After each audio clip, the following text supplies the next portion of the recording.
ஜீவவசனம் கூறுவோம், சகோதரரே சேர்ந்தே எக்காலம் ஊதுவோம். கர்த்தருடைய நாமம் மகிமைப்படுவதாக. கிறிஸ்துவுக்குள் அன்பானவர்களே, இந்த நாளிலும் ஜீவ வார்த்தை ஒன்றை கேட்போம். 1 தீமோத்தேயு 2வது அதிகாரம் 11ஆம் வசனம் இப்படி சொல்லுகிறது: ஸ்திரீயானவள் எல்லாவற்றிலும் அடக்கமுடையவளாயிருந்து அமைதலோடு கற்றுக்கொள்ள கடவுள். அமைதலோடு கற்றுக்கொள்ள கடவுள். வசனம் சொல்லுகிறது, ஸ்திரீயானவள் எல்லாத்திலையும் அடக்கமுடையவளாக இருக்கணும். இன்னைக்கு பெரும்பாலும் பெண்களிடத்திலே இப்படிப்பட்ட அடக்கம் இருக்கிறதா என்று பார்த்தால் நிறைய நேரங்களில் இல்லை. ஆண்களை ஓவர் லுக் பண்ணுவதிலும் ஓவர்டேக் பண்ணுவதிலும் முனைந்து செயல்படக்கூடிய பெண்கள் நிறைய பேர் இருக்கிறார்கள். அதனால தான் ஆண்டவர் இந்த அதிகாரத்தில் நமக்கு மிக தெளிவாக சொல்லுகிறார், ஸ்திரீயானவள் எல்லாவற்றிலும் அப்படின்னு ஒரு பதம் போட்டிருக்குது. எல்லாவற்றிலும், அதாவது 4 பேர் கூடியிருக்கிற இடத்துல தான் சத்தம் வெளியே வரக்கூடாது. எவ்வளோ தூரத்துக்கு தன்னை காத்துக்கிடணுமோ அவ்வளோ தூரத்துக்கு தன்னை காத்துக்கிடணும். அடக்கமுடையவளாக இருக்கணும். இந்த வசனம் சொல்லுகிறது பாருங்கள்.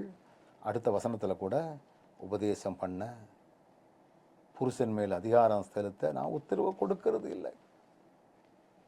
அப்போ அவர்கள் கற்றுக்கொள்ள வேண்டியவர்கள். அப்போ நீ கற்றுக்கொள் அமைதலோடு. இந்த உலகத்தில் நிறைய கற்றுக்கொள்வதற்கு காரியங்கள் இருக்கிறது. வாய்ப்புகளை உருவாக்கி கொண்டு வேத வசனங்களை வாசித்து அதிகமாக கற்றுக்கொள்ளுங்கள். வேதத்தின் மகத்துவங்களை கற்றுக்கொள்ளுங்கள். வேதத்தின் ரகசியங்களை கற்றுக்கொள்ளுங்கள். வேத வார்த்தைகளை கற்றுக்கொள்ளுங்கள். அதை கற்றுக்கொண்டால் நீங்கள் அடக்கமாக தான் இருப்பீங்க, அமைதியாக தான் இருப்பீங்க. எல்லாவற்றிலும். ஒருவேளை இது பெண்களை இகழ்ச்சியாக சொல்லக்கூடிய காரியங்கள் அல்ல.